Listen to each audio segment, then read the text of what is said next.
Welcome, act. It's called amateur. Welcome back to Acting with an Amateur. Today is a video we promised we were gonna do, which like an episode ago, which is the acting to clips from things, and I guess it's gonna be MCU things. That's what I know. I don't know what clips it's gonna be though. The premise is I look at clip of professional actors, and then the amateur says I like it or no. But I will also give a reasoning behind it. Or just point out things I like in it, because it's fun. Okie doke. First clip. I have no idea what it is. Probably the first clip. Oh, I see. It is the Odin takes Thor's powers away. You are a vain, greedy, cruel boy. And you are an old man and a fool.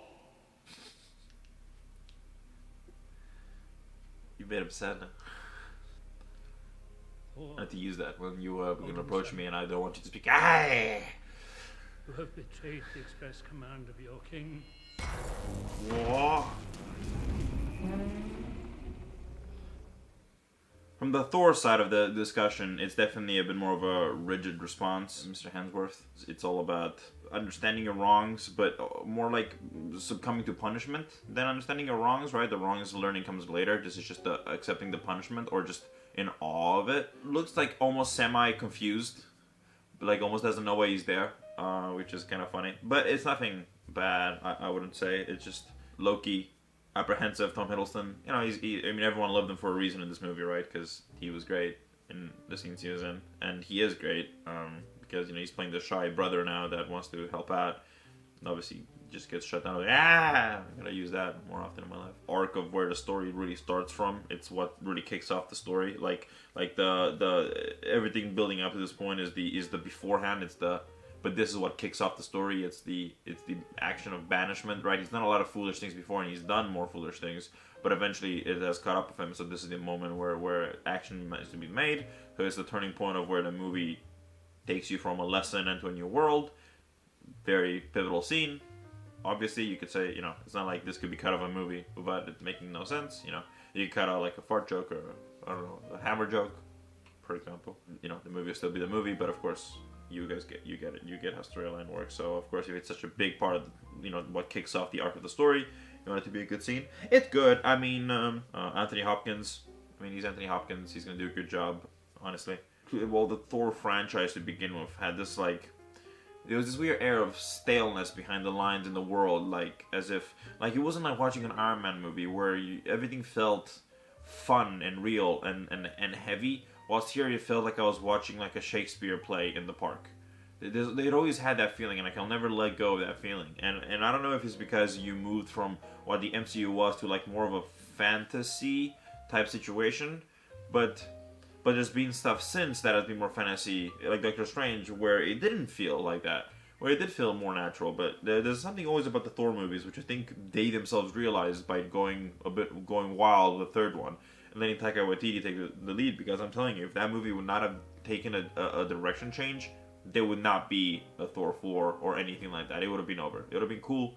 Bada bing, bada boom. We're done here. Endgame. That's it. That would have been all for Chris Hemsworth. Because he wasn't having fun of it. And the audience in general felt like these movies were the boring ones. Because there was something about it where, in this world of very colorful characters, you didn't want to be given a Shakespeare play. It's just not what you wanted in this world. And maybe it can work great, but it always felt a little off to me, and it always will do. It's just something about it. Something about it didn't feel quite right, and which was the problem. Because you see Thor and you see Loki in Conscious of Outer People, but because of the situation, the world they're set in now, they have to act a bit more like them, and you know it as an audience member, and they'll have those moments when they don't, which is great, and which is fun. But overall, they do change a little bit of the way they talk, right? Like, when's the last time you heard the Thor pull some, like, you're an old man and a fool at someone? Something of anywhere close to that measure.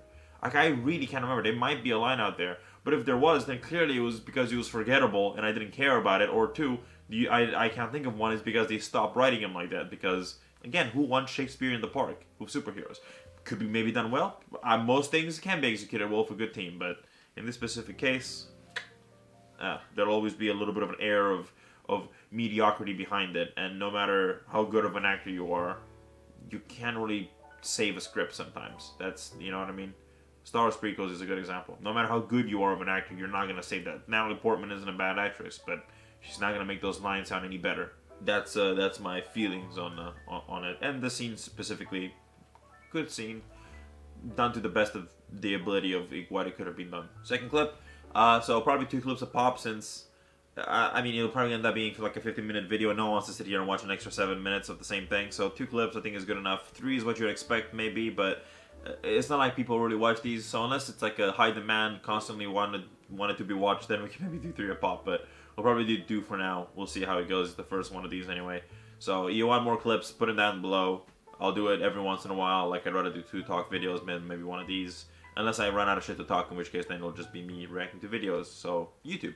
Alright, let's see what the second one is, probably. Would you like to let the people know? Oh, it's Peggy Carter's funeral from that one scene in Captain America Civil War. Oh, Altar Boys, my favorite. Don't take that out of context. Ah, yes. You kissed that girl. And you also liked her mom? Grandma?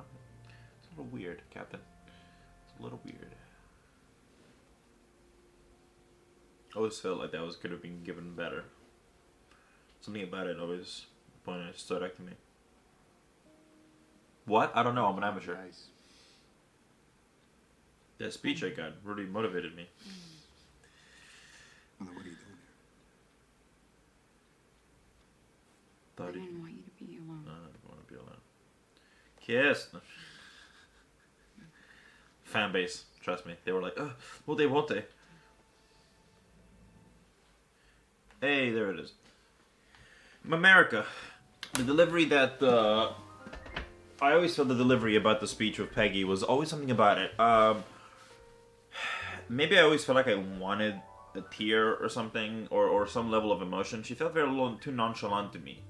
Now, that doesn't mean that people can't be in shock or not used to it in her line of life and work, but it was someone that was clearly very important to her and kind of led her on the path to becoming who she becomes. So if that person isn't important to you, that basically dictates how you want to perceive your life and become in your life. You know what I mean? Like, it feels a little...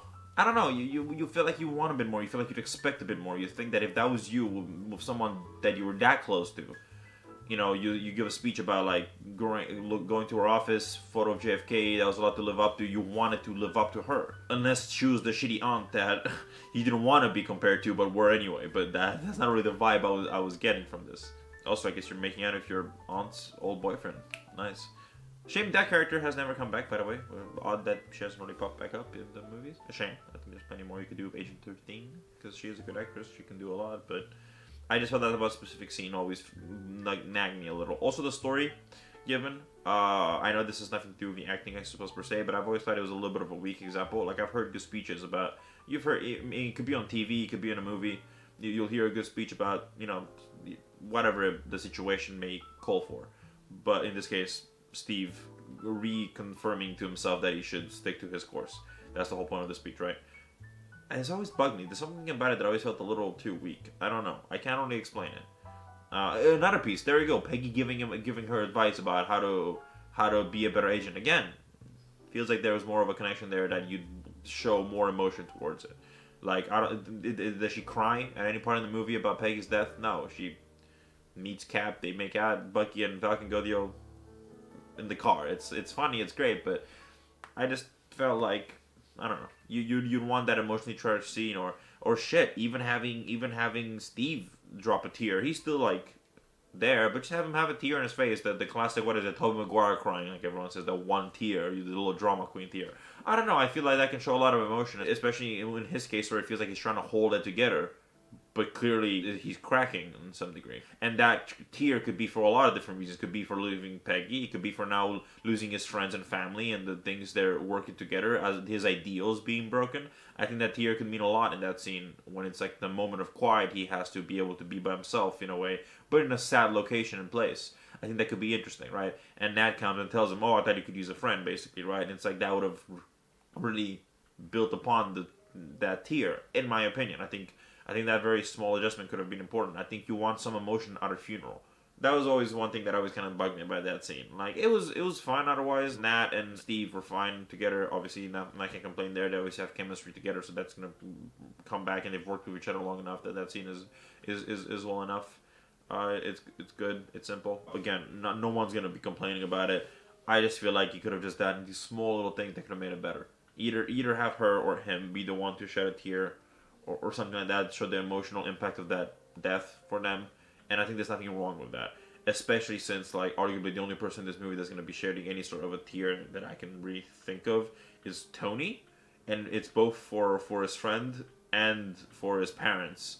And out of everyone to be, like, emotionally damaged by this, I think, sure, he makes sense in the story, but I feel like Steve should have been especially just as much.